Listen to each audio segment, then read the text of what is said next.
क्रूस या मैं, जीवन का केंद्र कौन है, हम सब ने पहचानना। ये बातें क्यों, ये वचन क्यों सीख रहे हैं, लक्ष्य क्या है, परमेश्वर का स्वभाव हमने समझना है, परमेश्वर की योजना हमने समझना है, अपने जीवन को हमने जांचना है इस दर्पण में। मैं कहाँ हूँ, मेरी जगह कहाँ है, मैं किस स्तर तक आया हूँ, और नया समर्पण। वचन सीखने का, संगति में आने का उद्देश्य क्या है, यही लक्ष्य होना चाहिए। आत्मिक जागृति, आत्मिक उन्नति, परमेश्वर को जानना और परमेश्वर के करीब आना। इसी लक्ष्य से हमने संगति में आना है, वचन सीखना है, प्रार्थना करनी है। ये हमारे जीवन का क्या होना चाहिए, आधार। तो मेरे मसीह जीवन का केंद्र कौन है, मैं हूं या क्रूस है। क्रूस केंद्रित मसीह जीवन के बारे में हम सीख रहे हैं। क्रूस केंद्रित मसीह जीवन। आज मसीह जीवन का सबसे बड़ा सवाल यह नहीं कि हम कलीसिया में जाते हैं, प्रार्थना करते हैं, आराधना करते हैं, दान देते हैं, बल्कि सबसे बड़ा प्रश्न आज यही है कि मेरे जीवन का केंद्र मैं स्वयं हूं या परमेश्वर है, क्रूस है, यीशु है। क्योंकि वो मसीह जीवन नहीं है जिसके जीवन का केंद्र क्रूस ना हो, जिसके कांधे पर क्रूस ना हो। परमेश्वर का जो मार्ग है क्रूस से होकर स्वर्ग जाता है। जहां क्रूस नहीं है वहां स्वर्ग नहीं है। जहां क्रूस नहीं है वहां पुनरुत्थान नहीं है। जहां क्रूस नहीं है वहां अनंत जीवन नहीं है, वहां पापों की माफी नहीं है। जहां क्रूस नहीं है वहां पर्दा फटा नहीं है, वहां प्रभुताएं तोड़ी नहीं गई। जहां क्रूस नहीं है वहां परमेश्वर से मेल नहीं है। क्रूस के अंदर में होना है। इसलिए पौलुस कहता है हम तो क्रूस पर चढ़ाए मसीह का प्रचार करते हैं, जो अन्य जातियों के लिए मूर्खता है और यहूदियों के लिए ठोकर है। क्रूस का संदेश। हमें संगति में आने के लिए कोई और दबाव नहीं होना चाहिए, कोई और खिंचाव नहीं होना चाहिए। किसी के मनुष्य के लिए हम नहीं आ रहे, कुछ भौतिक चीज पाने के लिए नहीं हमारे। उसके लिए प्रभु ने कहा तुम्हारा स्वर्गीय पिता जानता है कि तुम्हारी ये आवश्यकताएं हैं, तुम पहले उसके राज्य और उसकी धार्मिकता की क्या करो, खोज करो, तब ये वस्तुएं भी क्या हो जाएंगी, मिल जाएंगी। परंतु हम घोड़े को अगर पीछे और तांगे को आगे कर दें तो उल्टा हो जाएगा। ट्रेन में तो चल जाता है, इंजन को चाहे आगे लगा दो चाहे पीछे लगा दो, दोनों साइड से चल जाती है। लेकिन मसीह जीवन में ऐसा नहीं है। आगे किसने होना है, इसलिए प्रभु ने कहा मेरे पीछे चलना। पीछे चलने का मतलब आगे प्रभु ने होना है। हर क्षेत्र में, हर बात में प्रभु ने आगे होना है, मैं आगे नहीं होना। तो हमने जांचना है मेरे जीवन का केंद्र मैं है, मैं हूं तो परेशानी के अलावा, निराशा के अलावा कुछ नहीं है। आनंद नहीं होगा, शांति नहीं होगी, दया नहीं होगी, क्षमा नहीं होगी, क्योंकि क्रूस केंद्र में नहीं है। केंद्र में कौन है, स्वयं, और स्वयं परमेश्वर का शत्रु है। इसलिए लिखा है ना, शरीर पर या शारीरिकता के अनुसार चलना तो परमेश्वर से बैर करना है। शारीरिकता पर मन लगाना, स्वयं पर मन लगाना, बातों को समझना मेरे प्यारे भाई बहनों। कितना गहरी बातें हैं। कई बार हम वचन सुनते हैं लेकिन वचन हमारे मन से हट जाता है, भूल जाते हैं, शैतान चुरा लेता है। या कई बार झाड़ियों में गिर गया, कई बार पथरीली जमीन में गिर गया। क्योंकि इस वचन के लिए हृदय कैसा होना चाहिए, उपजाऊ जमीन होनी चाहिए।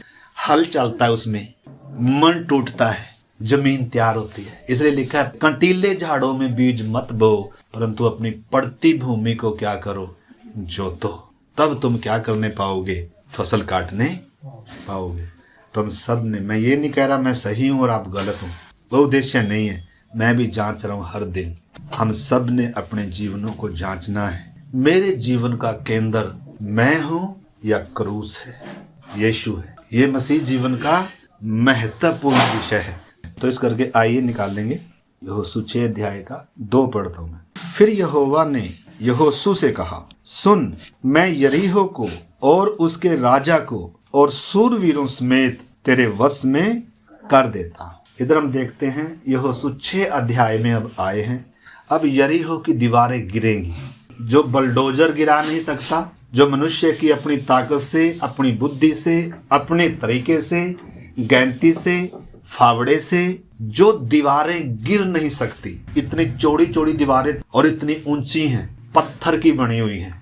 हमारे जीवन में भी ऐसी बहुत सारी बातें हैं, हमारे प्रयासों से, हमारे बल से टूटने वाली नहीं है। इधर हम देखते हैं, जीतने से पहले वश में कर दिया, अब विश्वास से क्या करना है, आगे बढ़ना था इन्होंने। पौलुस भी कहता है मसीह हमें सदा जय के उत्सव में लिए फिरता है। जय यीशु की ओर से है, परमेश्वर की ओर से है, पवित्र आत्मा के द्वारा है। तो 5:13 से मैं पढ़ लेता हूँ, फिर आगे चलेंगे। जब यहोशू यरीहो के पास था तब उसने अपनी आंखें उठाई और क्या देखता है कि हाथ में नंगी तलवार लिए हुए एक पुरुष सामने खड़ा है। और यहोशू ने उसके पास जाकर पूछा, क्या तू हमारी ओर का है या बैरियों की ओर का है? यरीहो के सामने खड़ा हुआ था कौन? यहोशू। योजनाएं बना रहा था, इसको कैसे तोड़ें। खतना हो चुका है, फंसा मन चुका है, सब वो हमने गिलगाल में बहुत कुछ देखा था, लेकिन उतना काफी नहीं है। इधर हम देखते हैं 3 बात है इधर। पहली बात क्या है? यहोशू को स्वर्गदूत का आमना सामना हो रहा है, मतलब अपने जीवन में परमेश्वर की उपस्थिति को अनुभव करना। आमना सामना, इनकाउंटर, पवित्र आत्मा का हृदय से इनकाउंटर, प्रभु का इनकाउंटर। एक एक का क्या होना है? आमना सामना, व्यक्तिगत परमेश्वर की उपस्थिति को जब तक हम क्या नहीं करते हैं, जय का जीवन नहीं। इसलिए पौलुस कहता है परमेश्वर तुम्हें ज्ञान और प्रकाश की आत्मा दे, परमेश्वर तुम्हारे मन की आंखों को ज्योतिर्मय करे। वो चीज आना बहुत जरूरी है अपने जीवन में, प्रभु को, पवित्र आत्मा को अनुभव करना। वो दर्शन इधर बताया। और दूसरी बात, तब उसने कहा नहीं, वरन मैं यहोवा की सेना का प्रधान होकर अभी आया हूँ। तब यहोशू ने पृथ्वी पर मुंह के बल गिरकर दंडवत किया और उससे कहा, अपने दास के लिए मेरे प्रभु की क्या आज्ञा है? तो उसके सामने यहोशू क्या हो रहा है? सरेंडर कर रहा है। घमंड का अंत होना है, हमारे अपने स्वयं का घमंड का क्या होना है, क्योंकि घमंडी का परमेश्वर दूसरे तरीके से सामना करता है, दीनों पर अनुग्रह करता है। वचन में लिखा है घमंडियों का सामना करता है। तो वो वाला सामना नहीं है इधर, परंतु परमेश्वर की उपस्थिति को हमने सब ने अपने जीवन में अनुभव करना है। और दूसरा, अपने घमंड को जब तक हम छोड़ते नहीं है, मन मर्जी को जब तक छोड़ते नहीं है, क्योंकि इंसान के मन में जन्म से घमंड, गर्व, स्वार्थ कूट कूट के भरा हुआ है। मतलब उद्धार पाने के बाद भी हम क्या नहीं हुए? सिद्ध नहीं हुए। पाप निकाल दिया, अभी इस स्वभाव से, इस स्वयं से निपटना है पवित्र आत्मा ने। अब प्रभु ने किससे निपटना है? हमारे बिगड़े हुए स्वभाव से। मसीह के स्वभाव में नहीं है ये। बाहरी मनुष्यत्व ने घटना है, तभी भीतर का मनुष्यत्व बढ़ेगा। मिट्टी के बर्तनों में अनमोल खजाना रखा हुआ है, लेकिन मिट्टी के बर्तन ने टूटना है, तब इत्र की सुगंध बाहर आएगी, तब घर सुगंधित हो गया। तो इधर हम देख रहे हैं, पहली बात क्या है? प्रभु का आमना सामना है। अगर पवित्र आत्मा की भरपूरी का हम अनुभव नहीं करेंगे तो जय का जीवन तो हमारे से कोसों दूर रहेगा तब तक। क्योंकि प्रभु ने ये नहीं कहा तुम अपने बल से जीतोगे। प्रभु ने कहा, हे बड़े पहाड़ तू क्या है? जरुब्बाबेल के सामने, यीशु के सामने, जो राजाओं का राजा, जिसने कहा मैं अपनी कलीसिया बनाऊंगा, अधोलोक के फाटक उसके ऊपर प्रबल नहीं होंगे। तो यरीहो तो क्या चीज है? पहाड़ भी लिखा है, उसके सामने क्या हो जाएगा? मैदान हो जाएगा। अन्यथा फिर वो परमेश्वर नहीं है। हमारे सामने मैदान नहीं हो सकता, पहाड़ हमारे सामने यरीहो नहीं गिर सकती। तो इसलिए यहोशू को दर्शन हुआ, आमना सामना हुआ। दूत कौन है? यहोवा की सेना का सेनापति है, आगे आगे चलने वाला दूत है, यीशु मसीह है। लड़ाई यीशु की है। उसने कहा है मैं अपनी कलीसिया बनाऊंगा। तो तीसरी बात क्या है? 15, यहोवा की सेना के प्रधान ने यहोशू से कहा, अपनी जूती पांव से उतार डाल, क्योंकि जिस स्थान पर तू खड़ा है वह पवित्र है। तब यहोशू ने वैसा ही किया, वैसा ही किया। मतलब अपनी जूती उतारना। जूती दर्शाती है अपनी मर्जी। अपनी मर्जी को छोड़, अपना तरीका छोड़, जूती उतारना। मूसा, हे मूसा, अपने पांव से जूती उतार, क्योंकि जिस स्थान पर तू खड़ा है वह पवित्र भूमि है। जहाँ परमेश्वर है वहाँ पवित्रता ही है। कोई भूमि पवित्र नहीं है, लेकिन उधर परमेश्वर की उपस्थिति है। तो जूती उतारना और पवित्रता आना है। जब तक मन में, जीवन में पवित्रता नहीं आएगी, उद्देश्य क्या है? परमेश्वर ने हमें वारिस बनाना है। स्वर्ग का राज्य दिखाना काफी नहीं है, उसमें प्रवेश कराना काफी नहीं है, बल्कि उसका वारिस बनाना है। परमेश्वर ने जब इंसान को बनाया तो वारिस करके बनाया है। मिट्टी को जब हाथ में लिया था तो उस उद्देश्य से लिया था, ये मेरा वारिस है, ये मेरा मित्र है, मैं इसके साथ अनंत काल ये मेरे साथ चलेगा, ये मेरे स्वरूप में होगा, ये मेरी समानता में होगा, सब चीजों पर अधिकारी होगा। सोच कर देख।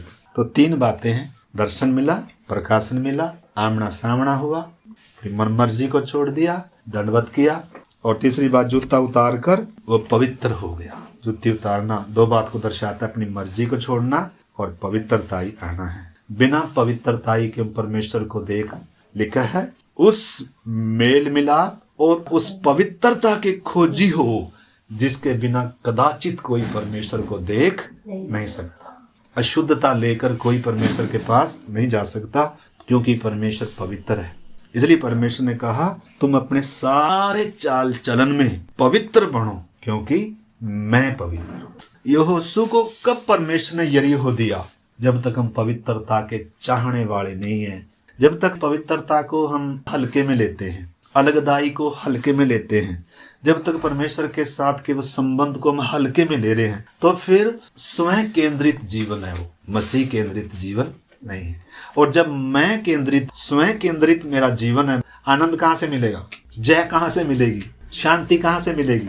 इसलिए हमारे जीवन में निराशा का कारण ही ये है, हम अपने जीवन को अपने तरीके से, अपनी मर्जी से, अपनी योजना से जब हम चलाने का प्रयास करते हैं तो वहाँ संघर्ष होता है। वहाँ फिर हम कभी गिरते हैं, कभी उठते हैं, कभी चलते हैं, कभी बैठते हैं, क्योंकि क्या हो रहा है? संघर्ष हो रहा है।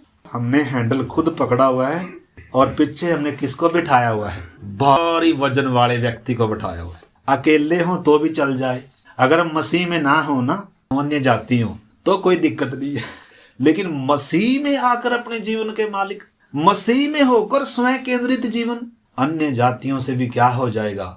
अन्य जाति शाम को आराम से सोएगा, लेकिन हमें प्रभु आराम से सोने नहीं देगा।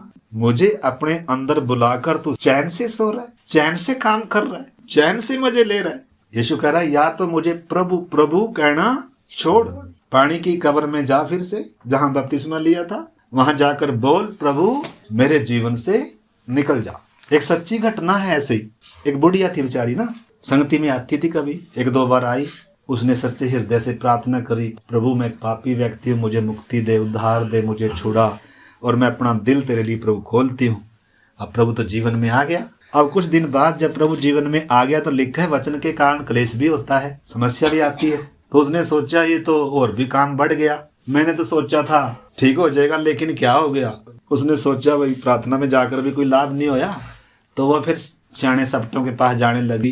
पूछा करने वाले ने एक दिन कहा माता जी आप पर हमारा कोई तो तंत्र नहीं चल रहा, कोई मंत्र नहीं चल रहा, कोई झाड़ फूक ताकत बीज कुछ नहीं काम आ रहा है। बोला क्या कारण है? कह रहा तू कभी प्रार्थना में गई थी क्या? संगति में गई थी क्या तू कभी? हाँ गई थी। कह रहा बस भी तेरी बहुत चारों तरफ क्या लगी हुई है? सुरक्षा लगी हुई है। उसकी तो आंखें खुल गई हैं। ऐसा कैसे है? कह रहा या तो ऐसा बोल दे कि हे प्रभु मैं तुझे नहीं मानती हूँ, मैं तो औरों को मानूंगी करके, और तू मेरे जीवन से क्या हो जा, निकल जा। अभी हमारा जादू मंत्र क्या हो जाएगा, अभी सारी मनोकामना पूरी होगी। यीशु को बोल मेरे जीवन से निकल जा। तो उस बुढ़िया की क्या खुली, आंखें खुली, अरे प्रभु मुझे क्षमा कर, मेरी मूर्खता को क्या कर, क्षमा कर। तब प्रभु के सामने उसने क्या किया? सत्य को स्वीकार करना। यीशु कौन है? सत्य है, जीवन है। जब एक व्यक्ति सच्चे हृदय से यीशु को अपना प्रभु मानता है, अपना उद्धारकर्ता मानता है, स्वेच्छा से, किसी के दबाव में नहीं, किसी लालच में नहीं, तो प्रभु उसके जीवन में आता है। और उसके जीवन में भले ही भौतिक पारिवारिक थोड़ी बहुत संकट आता है, दुख तकलीफ आती है, लेकिन बहुत सारे लोग जिनको मालूम नहीं वो क्या हो जाते हैं, घबरा जाते हैं, डर जाते हैं। अरे यार प्रार्थना में गया था, देखो फायदा तो कुछ हुआ नहीं, अब चलो किधर चले, झाड़ा फूकी करने वाले के पास चले या किसी और संगति में चले। ऐसे नहीं होना चाहिए, ठीक है ना। तो हम देख रहे हैं मसीह जीवन मैं केंद्रित जीवन है या क्रूस केंद्रित जीवन है। गलातियों की पत्री 2:20 हमने कई बार पढ़ लिया, एक बार और पढ़ लेंगे। मैं मसीह के साथ क्रूस पर चढ़ाया गया हूँ, अब मैं जीवित न रहा, पर मसीह मुझ में जीवित है।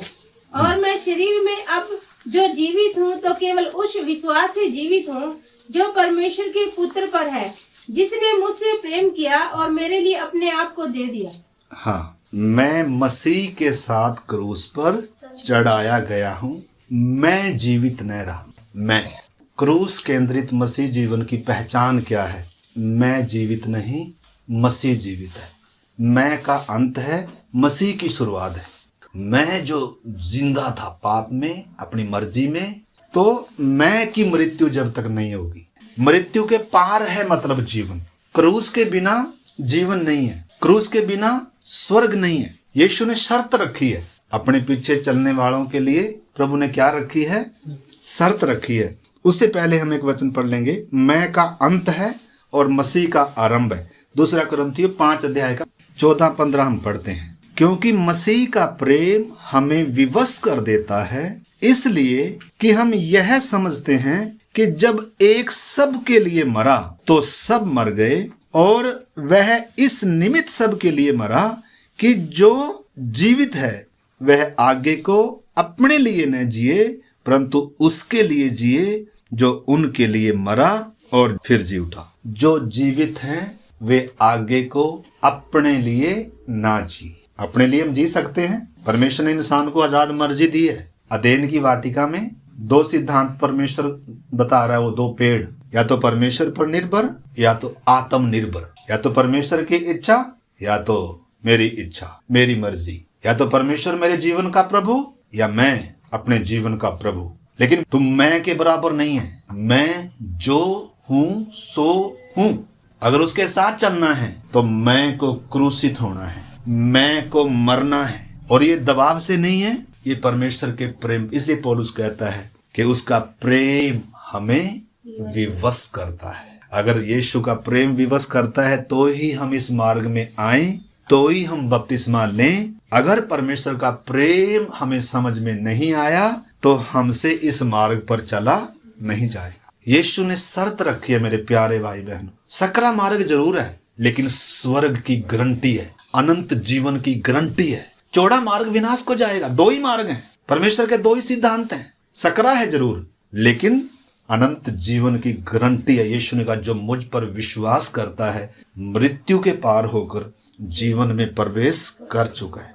उसके ऊपर पाप की प्रभुता नहीं होगी, क्योंकि जब मर गया उसके ऊपर पाप की प्रभुता नहीं होगी। इसलिए तो लिखा है रोमियो में, तुम पाप के लिए तो मरा हुआ, परंतु मसीह यीशु में परमेश्वर के लिए जीवित समझो। अपने स्वार्थ के लिए मरा हुआ, अपने मैं के लिए मरा हुआ। मैं मेरे परमेश्वर के लिए, मेरे प्रभु के लिए, जिसने मुझे प्रेम किया, जो मेरे लिए मरा। तो ऐसी सोच आनी है हमारे मसीह जीवन में। मैं को क्रूसित करना है, अपनी इच्छा को क्रूसित करना है, और तब यीशु मसीह जीवित है। मैं का अंत है, मसीह की शुरुआत है। हमारे हारने का कारण क्या है? मैं केंद्रित जीवन है। यीशु ने कहा हर कोई जो मुझे प्रभु प्रभु कहता है स्वर्ग के राज्य में प्रवेश नहीं करेगा, परंतु वही जिसके कांधे पर क्या है? क्रूस है। जिसने अपना क्या किया है? इनकार किया है। जो अपने सब संबंधों को मेरे बाद समझता है, अपने प्राणों को मेरे बाद समझता है, जो मुझे प्रभु और उद्धार करता स्वीकार करता है। तो बात को समझने मेरे प्यारे भाई बहनों, क्रूस केंद्रित जीवन की पहचान क्या है? मेरी इच्छा नहीं, मेरी महिमा, मेरी प्रशंसा नहीं, मेरा नाम नहीं। जिसके केंद्र में यीशु मसीह है, क्रूस है, उसने अपने आप को क्रूसित कर दिया है। क्रूस का प्रेम उस व्यक्ति को विवश करता है। वो प्रभु से भी प्रेम करता है और दूसरों से भी क्या करता है? प्रेम करता है। ये क्रूस केंद्रित मसीह जीवन की पहचान है। यीशु ने हमारी निंदा अपने ऊपर ले ली, हमारे गुनाह अपने ऊपर ले लिए। वो निर्दोष था, निष्कलंक था। हम गुनहगारों के लिए क्रूस पर उसने अपनी जान दी। इसलिए नहीं दी कि हम अपनी मर्जी से चलें, हम पाप के दास होकर चलें, हम शैतान के अंधकार के वश में होकर चलें, हम अपनी मर्जी से चलें। नहीं, क्रूस का प्रेम, पापी व्यक्ति जिसने क्रूस को समझा है, जिसने यीशु को समझा है, उसका प्रेम उसको क्या करता है? खींचता है। पिछले दिनों में सीखा था परमेश्वर का प्रेम क्या करता है? खींचता है, बदलता है और भेजता है, क्योंकि ये ईश्वरीय प्रेम है। जो प्रेम में खींचे गए हैं, जो प्रेम में बदले गए हैं और प्रेम में खुशबू बनकर फैले हैं जगत में, मसीह के लिए जिए हैं, अपने लिए मर चुके हैं।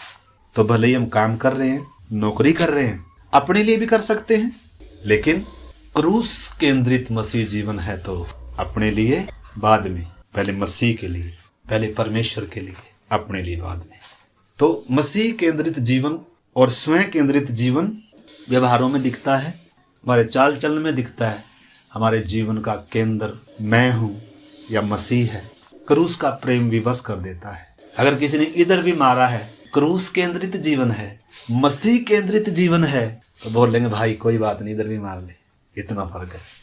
हमारी सबकी गाड़ियां, जब हम ड्राइवर खुद बने हुए तो गाड़ियां किधर किधर पड़ी हुई सुभाष भाई, जहां आनंद की नदियां बहनी थी वहां से क्या बह रहा है। हम गीत भी गा रहे थे ना, मसीही जिंदगी आनंद की जिंदगी है जिसका दाता यीशु मसीह जी। चाहे कष्टों में चाहे नष्टों में यीशु है मेरा हमेशा साथी। हम डरे क्यों रहे, हम दबे क्यों रहे, हम डरे क्यों रहे, हम दबे क्यों रहे, यीशु के मेरा हमेशा साथी। राजा और हाकिम शत्रु हो जाएं, लोग हमें जब छोड़ भी दें, छोड़ के भाई त्याग भी देवे, छोड़ के भाई त्याग भी देवे, खुद के भाई यीशु का प्रभु है मेरा साथी। मसीही जिंदगी आनंद की ये है वास्तव में जिंदगी। ये देने के लिए वास्तव में यीशु क्रूस पर मरा है। अनंत जीवन देने के लिए, सच्ची शांति देने के लिए, जय देने के लिए वास्तव में यीशु क्रूस पर मरा है। लेकिन हमने यीशु को जीवन में बुलाकर उसको बोला, प्रभु तू साइड में बैठ और ड्राइवर हैंडल मुझे दे, क्योंकि तू अपने तरीके से चलाएगा, मुझे अपने तरीके से चलना है। तो वचन सीखने का उद्देश्य क्या है? नया समर्पण हमारे अंदर आना है, अपनी हाथ उठाने हैं, सरेंडर करना है। यहोशू ने सरेंडर किया है, जूता उतारा है। जब तक मतलब इस स्तर में नहीं आएंगे, कनान में तो पहुंचे हैं लेकिन वारिस नहीं बन सकते, मतलब यरीहो नहीं गिरेगी। सोच कर देखे थोड़ा। मसीह केंद्रित जीवन है तो महिमा मसीह को देंगे, आदर मसीह को देंगे, नाम मसीह का ऊंचा करेंगे। अपना नाम ऊंचा नहीं करूंगा, मैं अपना आदर नहीं, प्रभु आदर आपको मिलना है, महिमा आपको मिलनी है मेरे जीवन से। मैं अपनी खुशी के लिए नहीं, मैं आपकी खुशी के लिए प्रभु जीऊंगा। वो समर्पण आएगा। तो इन्हीं दिनों हमने क्रूस केंद्रित अपना जीवन बनाना है, क्रूस केंद्रित अपनी प्रार्थना, क्रूस केंद्रित अपनी आराधना, क्रूस केंद्रित अपनी सेवा। जो भी हम दान करें, जो भी कुछ करें, लिखा है परमेश्वर के प्रेम में मजबूर होकर करें। अगर प्रेम मजबूर कर रहा है तो यीशु के पीछे चलें। अगर प्रेम मजबूर कर रहा है तो वचन पढ़ें, संगति करें, प्रार्थना में आएं। अगर प्रेम नहीं है तो ये रिवाज नहीं है, ये मजबूरी नहीं है। इसलिए प्रभु ने क्या कहा? लूका की अंजील 9 अध्याय 23 से थोड़ा पढ़ लेंगे। उसने सबसे कहा, उसने पास्टर से कहा, बिरु आप पढ़ना। उसने सबसे कहा, यदि कोई मेरे पीछे आना चाहे, यदि कोई मेरे पीछे आना चाहे, तुम्हें आशीष मिलेगी, तुम्हें बरकत मिलेगी, तुम्हें बंगला मिलेगा, तुम्हें कार मिलेगी, सारे तुम्हारा आदर करेंगे, तुम्हें कोई तकलीफ नहीं होगी, मैं सब कुछ तुम्हारे काम पूरे करूंगा। यह झूठा सुसमाचार है। असली सुसमाचार क्या है? प्रभु क्या कह रहा है? उसने सबसे कहा, यदि कोई मेरे पीछे आना चाहे। यदि क्यों? अगर आपकी इच्छा नहीं है तो भाई जा सकते हैं। पतरस और को भी जब सारे छोड़कर चले गए थे ना, जब तक रोटियां मिल रही थी, जब तक चंगाई मिल रही थी, चिन्ह चमत्कार हो रहे थे, भीड़ यीशु मसीह के पीछे थी। लेकिन जब असली वचन देना शुरू किया, जब कहा तुम्हें मेरा मांस खाना होगा, जब कहा तुम्हें मेरा लहू पीना होगा। इधर प्रभु का वचन है, क्या कहता है? उसने सबसे कहा, हम सबसे कहा, यदि कोई मेरे पीछे आना चाहे। मजबूरी से खींच खींच कर इधर चलाने का मार्ग कोशिश कर सकते हैं, कैसे न कैसे उसको क्रूस समझाएं, प्रार्थना करें, लेकिन फिर भी एक व्यक्ति को समझ ना आए तो फिर जबरदस्ती खींच कर इस मार्ग पर किसी को चलाया नहीं जाता। तो उसने सबसे कहा, यदि कोई मेरे पीछे आना चाहे तो अपने आपे से इनकार करे। सबसे पहला जो काम करना है, अपने स्वयं का इनकार करना है, क्योंकि स्वयं वाला मेरे साथ नहीं चल सकता। जैसे म्यान में दो तलवारें नहीं रह सकती, एक सिंहासन और दो जने बैठेंगे ऊपर। सिंहासन किसके लिए होना है? जिसने इसको बनाया है, जिसने अपनी स्वरूप में, अपनी समानता में, अपनी महिमा के लिए बनाया है। इंसान खुद से थोड़ा बना है। तू अपने जीवन का प्रभु कैसे आ गया? तू बंदर से बना है तो अपने जीवन का मालिक है। लेकिन मैंने मिट्टी को रूप दिया है, मैं हूं तेरा रचेता, मैं तेरा मालिक हूं। और अगर जीवन का श्वास ना फूकू तो मिट्टी तो था तू। मिट्टी तो है पूरी दुनिया, जिनके अंदर अभी पवित्र आत्मा का श्वास फूंकने गया मरे हुए तुम्हें सारे। उस बात को हमने समझना मेरे प्यारे भाई बहनों। तो अपने स्वयं का इनकार करे और प्रतिदिन अपना क्रूस उठाए हुए मेरे पीछे हो ले। मेरे पीछे पीछे चलना है। मेरी भेड़ मेरा शब्द पहचानती है और मेरे पीछे हो लेती है, और मैं उसे अनंत जीवन देता हूं और कोई उसे मेरे हाथ से छीन नहीं लेगा। भेड़ को खींचना नहीं पड़ता, भेड़ आवाज पहचानती है। मेरे चरवाहे की आवाज है, जो हरी चराइयों में चलाता है, सुखदाई जल के झरने के पास ले जाता है, जो मेरे जी में जी ले आता है, जो धर्म के राह में अपने नाम के निमित्त मेरी अगुवाई करता है, जिसने भेड़ के लिए, मेरे लिए जिसने अपना प्राण दिया है। उसकी सोंटी, उसकी लाठी मुझे दुख नहीं देती है, मुझे पीड़ा नहीं देती है। क्रूस केंद्रित जीवन है। दाऊद कहता है, धर्मी जन मुझे मारे, कृपा मानी जाएगी। भजन संहिता 141:5। धर्मी मुझको मारे तो यह कृपा मानी जाएगी, और वह मुझे ताड़ना दे तो यह मेरे सिर पर का तेल ठहरेगा। मेरा सिर उससे इनकार न करेगा। मतलब धन्य सौभाग्य है जब आपको कोई धर्मी व्यक्ति डांट रहा है, बोल रहा है, तो टोकने वाला होना चाहिए कि नहीं होना चाहिए? टोकने वाला नहीं होना चाहिए। देखो लूका 9:23 से एक बार फिर मैं पढ़ लेता हूँ। उसने सबसे कहा, यदि कोई मेरे पीछे आना चाहे तो अपने आपे से इनकार करे और प्रतिदिन अपना क्रूस उठाए हुए मेरे पीछे हो ले। क्योंकि जो कोई अपना प्राण बचाना चाहता है वह उसे खोएगा, परंतु जो कोई मेरे लिए अपना प्राण खोएगा वही उसे पाए। यदि मनुष्य सारे जगत को प्राप्त करे और अपने प्राण खो दे या अपनी हानि उठाए तो उससे क्या लाभ होगा? जो कोई मुझसे और मेरी बातों से लज्जाएगा, मनुष्य का पुत्र भी जब अपनी और अपने पिता की और पवित्र स्वर्गदूतों की महिमा सहित आएगा तो उससे लज्जाएगा। तो अभी हम प्रार्थना करना, समर्पण करना है मेरे प्यारे भाई बहन। क्रूस ने हमें मजबूर करना है वचन पढ़ना, प्रार्थना करना, संगति में आना।